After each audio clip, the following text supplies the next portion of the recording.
베드로의 고백입니다. 함께 한 목소리로 66절에서 69절을 읽습니다. 이러므로 제자 중에 많이 물러가고 다시 그와 함께 다니지 아니하더라. 예수께서 12 제자에게 이르시되 너희도 가려느냐?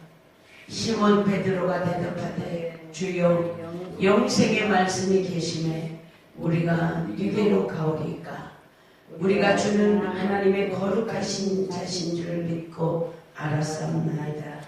아멘. 주여, 베드로의 고백이죠. 오늘 말씀의 고백입니다. 자, 달은 발이 없어도 어떻게 해요? 하늘을 걸어가고, 바람은 손이 없어도 나무를 흔든다. 그런 말이 있죠. 이것은요, 무슨 뜻이냐? 발 없는 말이 천리 간다. 그런 말과 같은 뜻입니다. 발 없는 말이 천리 간다. 자, 기름에 불 붙는 것만큼이나 삽시간에 번져가는 것이 말입니다. 그리고 소문이에요. 우리는 이 소문의 힘이 얼마나 큰지를 잘 알고 있습니다. 가히 1000만 군대의 병거는 막아도 사람의 말은 막을 수 없다. 이런 말도 있습니다. 예수님께서 이미 죽은 야이로의 딸을 그 자리에서 살려주셨습니다. 이미 죽었기에 장례치를 준비를 하고 있었는데 갈릴리의 예수라고 하는 청년이 그 소녀의 손을, 그 죽은 소녀의 손을 잡는 순간 죽었던 사람이 잠에서 깨어나듯이 일어났다는 이야기죠. 이 얼마나 놀라운 일입니까? 사람들이 얼마나 놀랐겠습니까? 이 기적을 목격한 모든 사람들이요 굉장히 놀랐고요 흥분하지 않을 수 없었습니다. 우리가 지금 같이 몇 사람 되지 않지만 같이 다니면서 일어나는 역사를 여러분 눈으로 주님께서 하심을 여러분 눈으로 보고 귀로 듣습니다. 이런 기적이 있은 후에 예수님은 이 일을 아무에게도 말하지 말라 그랬습니다. 사람들에게 단단히 이르셨습니다. 누가복음 8장 56절에 나오는 말씀입니다. 이토록 소문을 내지 말라고 당부하고 경계하셨지만 소문이라는 것이 어디 그렇습니까? 소문요 바람 타고 순식간에 퍼졌습니다. 마태복음 9장 26절에 보니 그 소문이 온 땅에 퍼지더라 이렇게 기록되어 있습니다. 발 없는 소문이 금세 천리 말리 퍼진 것입니다. 소문이란 이런 것입니다. 아무리 막으려고 해도 막을 수 없는 것이 소문이고요. 댐이 무너져 질주하는 홍수처럼 삽시간에 번지는 것이 소문입니다. 이 사건으로 인해서 백성들의 마음에는 예수님이 이 시대의 영웅으로 자리 잡기 시작했습니다. 그런데 어디 예수님의 기적이 이것뿐입니까? 그거 한 가지뿐이 아니지 않습니까? 가나 혼인잔치에서는요 맹물로 진 포도주를 만드셨고요 온갖 병자를 고치셨고 무리를 걸으셨고 풍랑을 파도 일고 있는 그 풍랑을 잔잔케 하셨다는 거죠. 또한 물고기 2마리와 보리떡 5개로 장정만 5,000명을 먹이시는 그런 오병이어의 기적도 베푸셨습니다. 이런 기적이 나타나면서 온 국민들 입에서 예수라고 하는 이름이 떠나질 않습니다. 당연한 일 아닙니까? 이런 기적이 지금 일어난다고 해도 몇 시간이면 아마 세계가 완전히 뒤집혀 버릴 거예요. 오병이어의 사건 이후 예수님의 놀라운 기적에 관한 소문을 듣고 수많은 무리가 몰려왔습니다. 그때 무리들에게 하시는 예수님의 첫 마디는 이것입니다. 이제 요한복음 6장 26절과 27절에 나오는 말씀. 너희가 나를 찾은 것은 표적을 본 까닭이 아니요 떡을 먹고 배부른 까닭이로다. 썩을 양식을 위해서 일하지 말고 영생하도록 있는 양식을 위하여 일하라. 아멘. 지금 예수님의 관심은 하늘나라의 신령한 것에 쏠려 있다는 거죠. 그래서 영생하도록 있는 양식이 있다는 것을 지금 말씀하고 있는 것입니다. 그러나 예수님을 따르는 이 무리들의 관심은요, 영 엉뚱한 데 있습니다. 지금 영생이고 뭐고 예수한테 가기만 하면 배부를 수 있다는데 거기에 관심이 있다는 거죠. 우리가 세상 살아보고 신앙생활 해보면서 느끼는 거 아닙니까? 응? 사람들의 마음에는 예수가 이 나라의 왕이 된다면 빵도 만들어줄 것이고 병자도 모두 고쳐줄 수 있을 것이고 저 정도의 능력을 가졌다면 우리를 노마에서 그 석국에서 식민지에서 고생하고 있는 우리를 해방시켜 줄 것이다 그거죠. 저가 예수가 왕이 되기만 한다면 우리를 그 억압됐던 모든 것에서 풀어주셔서 해방시켜 줄 수 있지 않냐. 그런 믿음으로 가득 차 있었다는 거죠. 그래서 예수님을 억지로 잡아 임금 삼으려고 했다. 이 말씀 성경에 기록되어 있는 말씀입니다. 요한복음 6장 15절에서 그렇게 말씀하고 있습니다. 예수님을 억지로 잡아 임금으로 삼으려고 했다. 여러분, 임금은 아무나 되는 것입니까? 지금요 세계 최강을 자랑하는 로마의 지배를 받고 있는 상황에서 시골 청년이에요. 예수님은 시골 청년이 임금이 된다는 것 불가능한 일입니다. 그럼에도 불구하고 사람들은 저 정도의 능력을 가진 사람이라면 충분히 로마를 몰아내고 왕이 될 수 있을 것이다 그거죠. 들뜬 군중들, 그들은 나름대로 큰 기대와 벅찬 마음으로 예수님을 찾아왔습니다. 그러나 예수님은 먼저 알고 계시는 거죠. 그들의 그 마음을 먼저 알고 계시다는 거예요, 예수님. 그래서 그 마음을 먼저 알고 계셨던 예수님은 도무지 알아들을 수 없는 말을 지금 열거하고 계십니다. 요한복음 6장 35절과 38절에 보면요, 나는 생명의 떡이니 내게 오는 자는 결코 죽이지 아니할 터이요 나를 믿는 자는 영원히 목마르지 아니하리라. 내가 하늘에서 내려온 것은 내 뜻을 행하려 하며 나를 보내신 이의 뜻을 행하려 함입니다. 아멘이죠? 여러분, 아멘이죠? 예수님께서는 실로 영적인 말씀 중에 영적인 말씀을 지금 하고 계신 거예요. 그런데 여러분, 이해가 가겠습니까? 영에는 관심이 없고 육에만 관심이 있던 무리들이 그 신령한 말씀을 이해할 리가 없다는 거죠. 신령한 떡이라는 말도 이해할 수가 없었고요. 내가 하늘에서 내려왔다는 말도 이해할 수가 없는 거죠. 마지막 날에 다시 살린다는 말도 이해할 수가 없었습니다.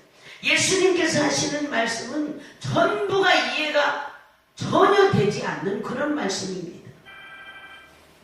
예수님의 모든 말씀이 처음부터 끝까지 납득이 가지 않는 거예요. 그도 그럴 것이, 저 예수는 갈릴리 요셉의 아들, 목수 요셉의 아들이라는 거죠. 사람들이 알고 있는 거.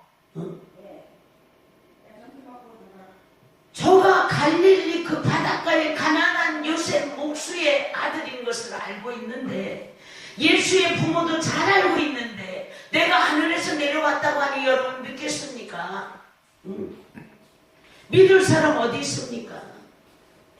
그래서 무리들이 웅성대면서 수군거리는 것입니다.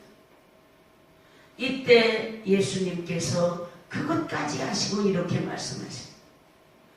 너희는 서로 수군거리지 말라. 요한복음 6장 43절에 나옵니다. 너희는 서로 수군거리지 말라. 나는 하늘에서 내려온 살아있는 떡이니 사람이 이 떡을 먹으면 어떻게 되겠다? 영생하리라. 내가 줄 떡은 곧 세상의 생명을 위한 내 살이니라 하시니라 그랬어요. 53절과 55절에 보면요, 예수께서 이르시되 내가 진실로 진실로 너희에게 이르노니 인자의 살을 먹지 아니하고 인자의 피를 마시지 아니하면 너희 속에 생명이 없느니라.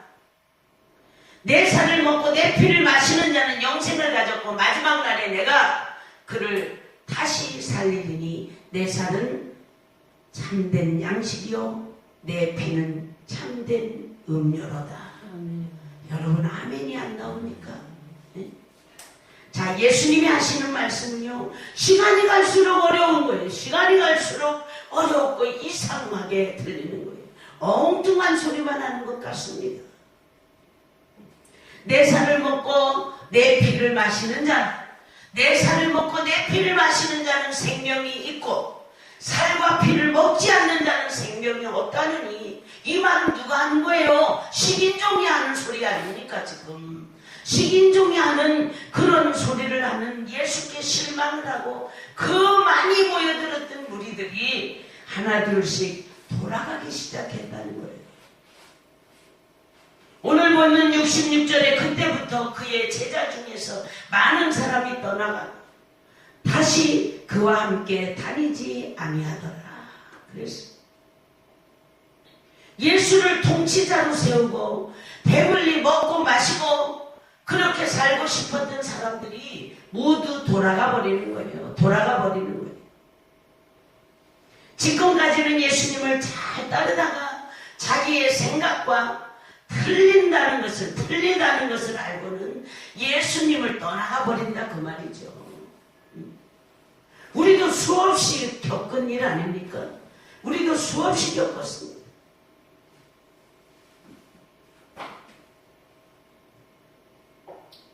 그리고 다시는 그와 함께 다니지 아니하였다.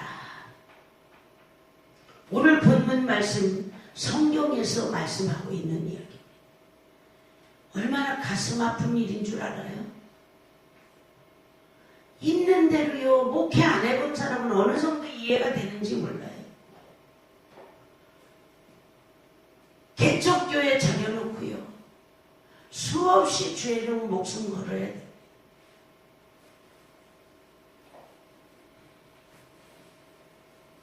얼마나 가슴 아픈 일인지 모릅니다. 예수님의 신정을 이해하는 사람이 아무도 없습니다. 이 무리들은 예수님을 구세주로 믿었던 것이 아니고 뭐로 믿었습니까? 자기 삶의 이용자로 예수님을 따랐던 것이죠.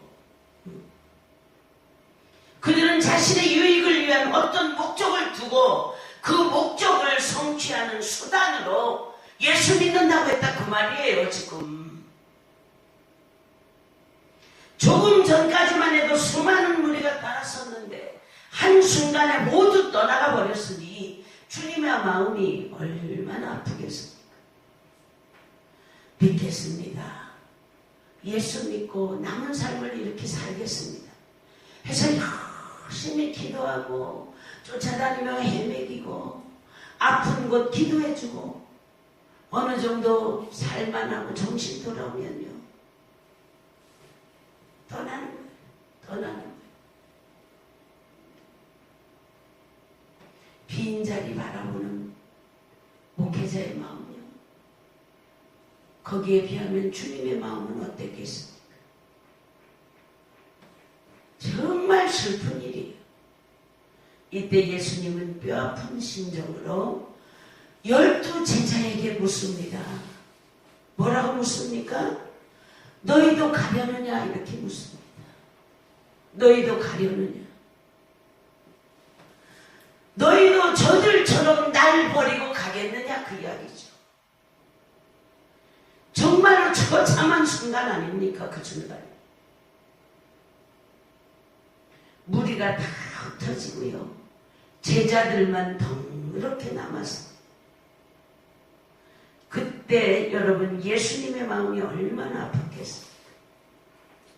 이때 베드로가 주님의 마음을 위로해 드릴 만한 대답을 합니다. 68절과 69절에 나옵니다. 68절과 69절, 68절과 69절을 우리가 함께 읽습니다. 시작. 시몬 베드로가 대답하되 주여 영생의 말씀이 계시매 우리가 네게로 가오리까. 우리가 주는 하나님의 거룩하신 자신 줄 믿고 알았사옵나이다. 주여 영생의 말씀이 주께 있사오니 우리가 누구에게로 가오리까. 우리가 주는 하나님의 거룩하신 자이신 줄 믿고 알았다고 말이죠.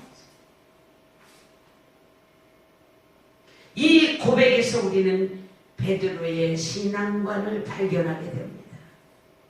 베드로의 관심을 볼 수 있습니다. 뿔뿔이 흩어진 무리들의 관심은요, 오직 예수를 왕으로 삼아서 배부르게 사는 것에 목적이 있었다는 거죠. 그런데 예수님께서는 이상한 말씀만 하시는 거예요. 영생이 어떻고 생명이 어떻고 참된 양식이 어떻고 참된 음료가 어떻고, 그렇게 하는 설교를 듣고서 모두 실망해서 떠나가 버립니다. 요즘에 교회들이 비워져가는 이유를 여러분 이 말씀에서 찾으시기 바랍니다. 그런데 베드로의 고백을 한번 보세요. 영생의 말씀이 주께 있사오니 우리가 누구에게로 가오리까 그러잖아요. 영생의 말씀이 주께 있어. 영생의 말씀, 생명의 말씀이 주님께 있으니 우리는 아무 데도 갈 수 없다라는 고백이죠. 배불리 먹여주셔서 주님을 따르는 것이 아닙니다. 병든 자를 치유하는 능력이 있어서 따르는 것도 아니고요. 무리를 걷는 능력이 있으셔서 주님을 따르는 것이 아니라 영생의 말씀이 주님께 있으니 우리가 따른다 그 말 아닙니까? 그렇습니다.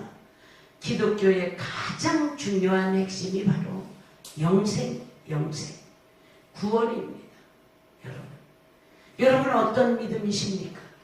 무엇인가를 얻기 위해서 주님을 믿는 것이 아닌가? 자신을 돌아보시기 바랍니다. 복을 받기 위해서, 사업이 성공하고 좋은 직장을 얻기 위해서 주님을 믿는 것이 아니라 주님 안에 영생이 있고 구원이 있고 은총이 있기에 주님을 섬기시는 건 줄 믿습니다. 오늘 이 자리에 나와서 주님을 찬양하고 감사하는 마음으로 예배를 드리시는 까닭이 무엇입니까? 영생의 말씀이 있다. 하늘의 양식이 있고 자비와 용서가 있고 구원의 은총이 있기에 예배를 드리고 있는 줄 믿으시기 바랍니다. 오늘 믿음의 관심이 육의 양식에 있지 않고 영의 양식에 있기에 수많은 시련과 역경 속에서도 변함없는 믿음으로 주님께 나아온 것입니다. 이러한 믿음을 끝까지 지속하실 수 있기를 간절히 축원합니다. 함께 우리가 69절 말씀을 읽습니다. 69절 말씀. 우리가 주는 하나님의 거룩하신 자신 줄 믿고 알았사옵나이다. 예수님께서 하나님의 거룩하신 자이신 줄을 처음에는 몰랐다는 거 아닙니까? 처음에는. 알고 나서 믿은 것이 아니라 믿고 알았사옵나이다. 믿고 거룩하신 자신 줄 믿고 알았사옵나이다. 믿고 믿음으로 나아가다 보니 뒤에 알게 되었다는. 처음에는 모르고 믿는 거예요. 처음 신앙생활을 할 때 우리는요 많이 헷갈렸습니다. 의심되는 부분도 너무 많습니다. 상식적으로 과학적으로 이해되지 않는 부분들이 너무 많습니다. 당연한 현상입니다. 하나님의 능력이 상식 안에서 일어나던가요?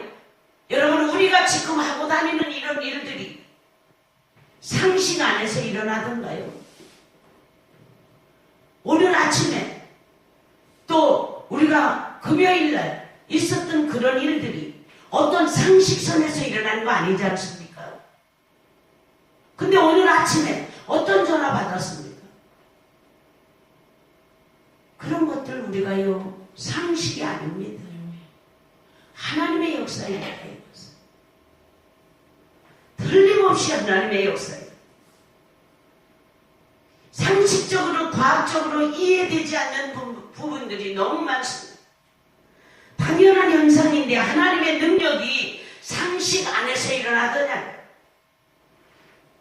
그렇다면 그것은 기적이 아니지요. 하나님의 역사가 과학적으로, 의학적으로 해명이 되던가요? 그렇다면 전능하신 하나님이라고 우리가 말할 수 없습니다. 그러므로 인간의 이성과 두뇌로 이해하고 믿으려고 하는 것은 잘못된 겁니다. 잘못된 것입니다. 이런 경험을 베드로도 수없이 했을 것입니다. 저도 수없이 했습니다. 그 경험을 토대로 베드로가 이렇게 고백합니다. 믿고 알았사옵나이다. 믿고 알았사옵나이다. 믿음으로 믿고 나아가다 보니 하나하나 깨달아지더라 라는 고백입니다. 처음에는 이해하지 못했습니다. 그런데 나중에는 이해가 되고 알게 되고 깨닫게 되고 하나님의 경륜을 알게 되더라 그 말입니다. 이것이 믿음으로 나아갈 때 얻어지는 은혜요 능력이 되는 걸 믿으시기 바랍니다. 처음 부름 받을 때요 금을 버리고 나를 따르라는 말씀의 깊이를 어떻게 알았겠습니까? 내가 저걸 해야 고기를 잡아야 우리 가족도 살고 어머니도 살고 밥을 먹어야 사는데 베드로가 그렇게 생각 안 했겠습니까? 그런데 주님이 뭐라 그랬어? 버리고 날 따르라. 버리고 사업도 버리고 다 버리고 날 따르라. 먹고 사는 문제 다 버리고 따르라. 그 이야기 아닙니까?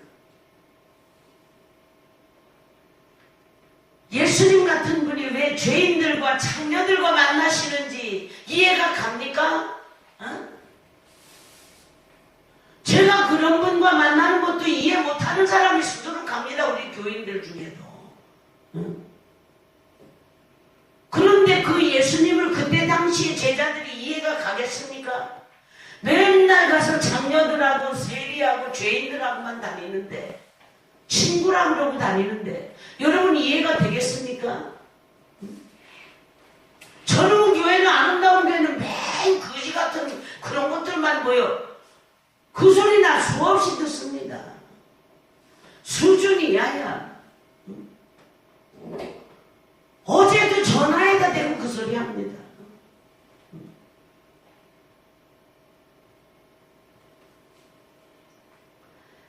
왜 남편이 5이나 되었던 수가성녀인과 대화를 나누는지 그 젊은 청년이 그렇잖아요. 이해할 수 없고 대화 내용도 이해가 안 된다는 거죠. 그런데 시간이 흐르다 보니 의문들이 하나하나 풀려가고 깨닫게 되더라 그 말입니다. 구약에서 하나님께 항의하다시피 기도했던 선지자가 있습니다. 그가 누굽니까? 하박국이죠. 하박국이 이렇게 기도합니다. 왜 의인은 고난을 받아야 하고 악인은 저렇게 일이 하는 일마다 다 잘되게 놔두냐. 이해하지 못하고 하나님께 항의성 질문을 던졌던 선지자, 그가 바로 하박국이에요. 공의로운 하나님이 통치하시는 지상인데 이런 모순들이 벌어지고 있다는 것을 이해할 수 없었다는 거죠. 하박국 선지자가. 우리도 그런 거 보면 그러죠. 아이고 하나님 저런 것들은 왜 그냥, 저런 악인들은 왜 그냥 두십니까? 공의의 하나님이라고 하면서 공평하지 못하게 왜 그냥 두십니까? 우리도 그런 이야기하고 그런 기도 합니다. 공의로운 놀라운 하나님이 통치하시는 지상에서 이런 모순들이 벌어지고 있다는 것을 이해할 수 없다라는 거죠. 그러나 나중에서야 하나님의 경륜을 깨달은 하박국이 뭐라고 고백합니까?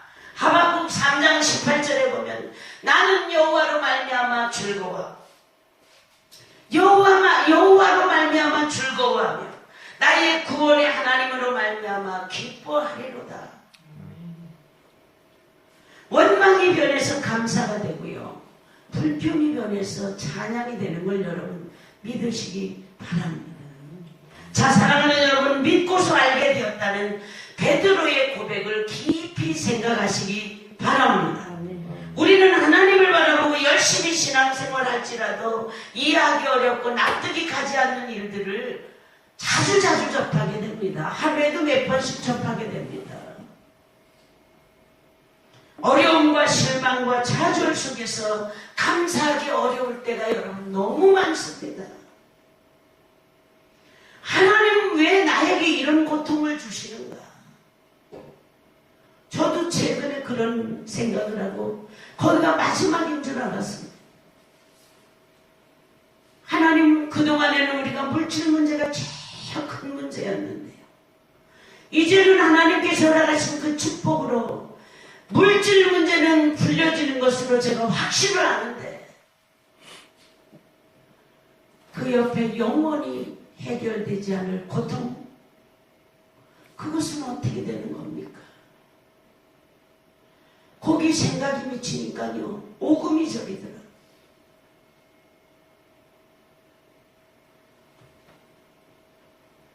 납득이 가지 않는 일들이 순간순간 많습니다.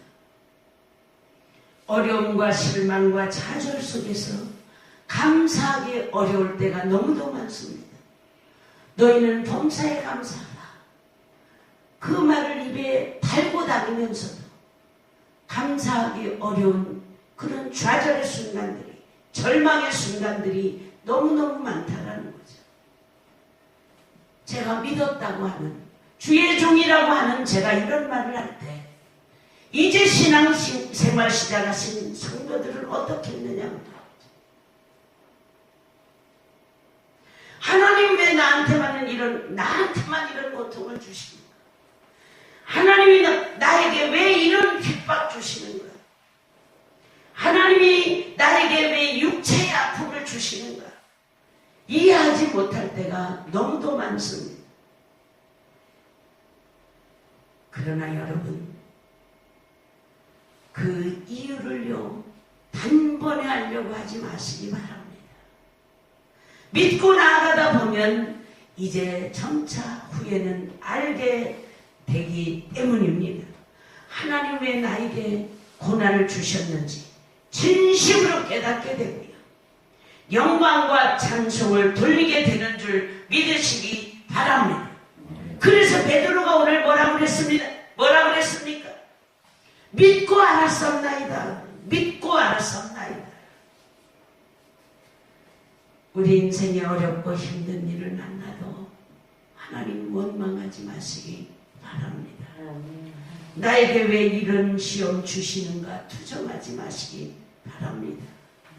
하나님이 왜 이러시는가를 성급하게 알려고 하지 마시기 바랍니다. 다만 우리는요, 주님을 믿고 나아가는 거예요.